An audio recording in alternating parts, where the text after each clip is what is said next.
Somebody put it to me by saying, I can believe in God all right, but what I can't swallow is this idea of him listening to several 100 million human beings who are all addressing him at the same moment. And I find quite a lot of people feel that difficulty. Well, the first thing to notice is that the whole sting of it comes in the words, at the same moment. Most of us can imagine a God attending to any number of claimants if only they come one by one, and he has an endless time to do it in. So what's really at the back of the difficulty is this idea of God having to fit too many things into one moment of time. Well, that, of course, is what happens to us.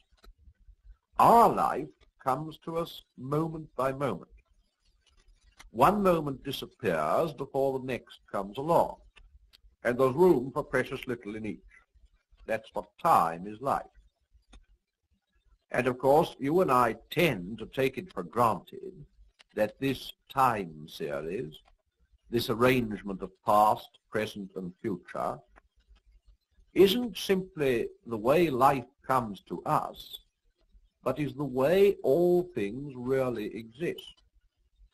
We tend to assume that the whole universe, and God himself, are always moving on from a past to a future, just as we are. But many learned men don't agree with that. I think it was the theologians who first started the idea that some things are not in time at all. Later, the philosophers took it over, and now some of the scientists are doing the same. Almost certainly, God is not in time. His life doesn't consist of moments following one another. If 1 million people are praying to him at 10:30 tonight, he hasn't got to listen to them all in that one little snippet which we call 10:30. 10:30, and every other moment from the beginning to the end of the world is always the present for him. If you like to put it that way, he has infinity in which to listen to the split second of prayer put up by a pilot as his plane crashes in flames. That's difficult, I know. Can I try to give something not the same, but a bit like it? Suppose I'm writing a novel.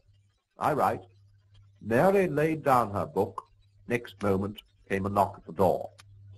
For Mary, who's got to live in the imaginary time of the story, there's no interval between putting down the book and hearing the knock.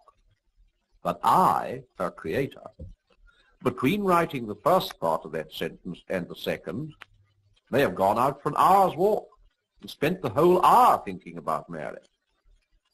I know that's not a perfect example, but it may just give a glimpse of what I mean.